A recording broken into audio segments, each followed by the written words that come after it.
को मिला था। बात अगर उतार चढ़ाव की करें कि आखिरकार किस तरीके का आपको यहाँ पर उतार चढ़ाव देखने को मिला, तो यहाँ आपको फ्लैट देखने को मिला।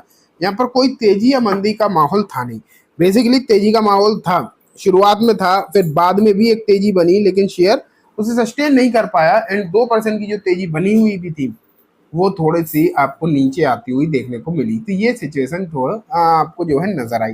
लेकिन बात यह है कि अब आगे की स्थिति क्या हो सकती है, क्योंकि आगे के लिए तो मार्केट के भी थोड़े हालात गड़बड़ से ही लग रहे हैं। अभी उम्मीद हम ये नहीं कर सकते कि मार्केट कोई बहुत बड़ी तेजी दिखाएगा, दिखा दे तो अच्छी बात है, लेकिन उम्मीद तो थोड़ी सी लिमिटेड ही दिखाई दे रही है। तो देखना तो ये है कि आगे की स्थिति जो है किस तरीके की रह सकती है। तो उसके लिए मैं आपको कुछ चीज़ें दिखाऊंगा, लेकिन पहले अगर हम देखें तो बीते 5 दिनों में यहाँ देखो एक 1.5% के नेगेटिव रिटर्न दिखाई दिए है। लेकिन अगर हम महीना भर देखें तो 20% के रिटर्न आए, जो कि अपने आप में अच्छे हैं। 6 महीने में 27%, एक साल में अगर हम देखें तो 500% से भी ज़्यादा आपको यहाँ पर रिटर्न जो है देखने को मिले। तो रिटर्न्स तो बीते दिनों में बहुत अच्छे आए हैं। अब आने वाला है रिजल्ट। दो चीज़ इसके लिए इम्पोर्टेंट है, रिजल्ट एंड बजट। बजट पर मतलब जितना ये रिएक्ट कर सकता है उतना शायद ही कोई दूसरे सेक्टर जो है रिएक्ट करते हुए दिखाई दे, क्योंकि इसके लिए तो अलग से ही बजट आता है ना रेलवे के लिए। अगर आप बजट रेलवे के तौर पर देखोगे तो रेलवे के लिए तो अलग से ही बजट आपको देखने को मिलता है प्रॉपरली। तो इस पर तो अच्छा खासा इम्पैक्ट पड़ेगा ही। अब बजट में क्या हो रहा है कि रेलवे के लिए किस तरीके की चीज़ें, मैं आपको पहले ही बता दूं कि इसके लिए अलग से एलोकेशन, मतलब जो रेलवे के लिए एलोकेशन होता है वो वैसे भी हाईएस्ट ही चल रहा है। इस बार जो है एलोकेशन आपको इंक्रीज होता हुआ दिखाई देगा। रेलवे में बजट एलोकेशन आपको बढ़ता हुआ दिखाई देगा और अच्छा खासा आपको जो है यहाँ पर रेलवे में बजट जो है बढ़ता हुआ दिखाई देगा। इस बात के जो चांसेस हैं वो बहुत ज़्यादा ही दिखाई दे रहे हैं। ये देखो, union budget 24 will railway budget see more budgetary allocation for upgrade safety. तो यहाँ अगर हम देखें तो क्या दिखाई दे रहा है, देखो अभी ना रिसेंटली आपने एक चीज नोटिस करी होगी कि रेलवे में एक्सीडेंट की जो संख्या है वो अचानक से काफी बढ़ती हुई दिखाई दी है। तो इस बार उम्मीद ये है कि रेलवे को लेकर निर्मला सीतारमण इसके सेफ्टी फैक्टर पर अच्छा खासा ध्यान दें।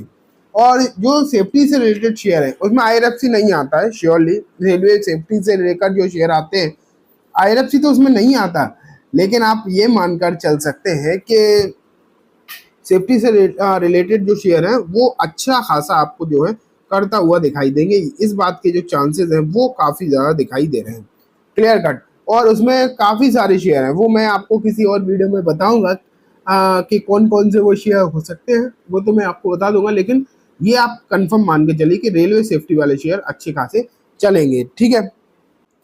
लेकिन अगर हम पर्टिकुलरली आईआरएफसी के हिसाब से भी करें तो देखो यहाँ पर कुछ की एक्सपेक्टेशन है। द गवर्नमेंट में allocate a significant amount of fund to expand facility for the general public in the attempt to increase the rail capacity through the expansion of the network. The goal is to reduce congestion, prevent operational mishap, and ultimately enhance the overall transportation experience for the public. In the interim budget, चलो interim budget में क्या क्या हुआ था वो तो यहाँ पर लिखा है, लेकिन यहाँ पर ये लिखा गया है कि आने वाले दिनों में कुछ चीज़ें सुधारने के लिए, रेलवे में कुछ चीज़ें सुधारने के लिए सरकार जो है पैसा खर्च कर सकती है। ये चीज़ें आपको यहाँ पर देखने को मिल रही हैं। इसमें काफ़ी सारे चीज़ें जो है अलग अलग देखने को मिल सकती हैं, काफ़ी सारी चीज़ें आपको जो है देखने को मिलेंगी, तो उस पर आपको ध्यान देना चाहिए।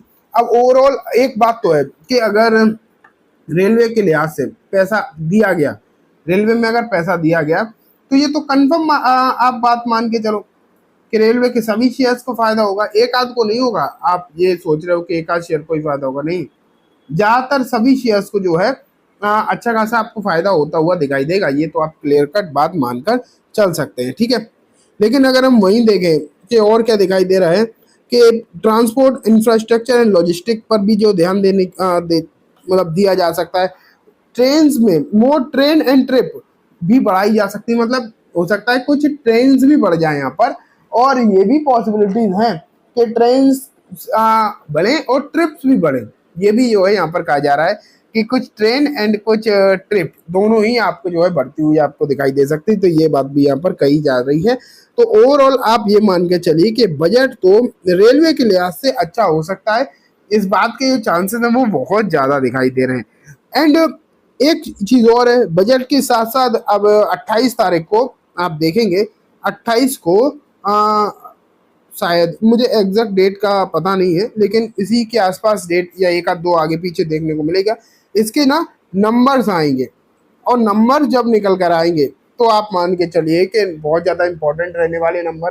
एंड नंबर अगर अच्छे आ गए तब तो एक और बहुत बड़ी तेजी जो है आपको देखने को मिलेगी। तो ओवरऑल रेलवे पर ध्यान देने की जरूरत तो बन ही जाती है, श्योरली बन जाती है।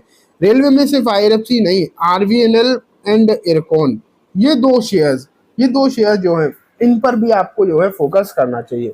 ये भी बात आप मानकर चल सकते हैं, RVNL और इरकॉन।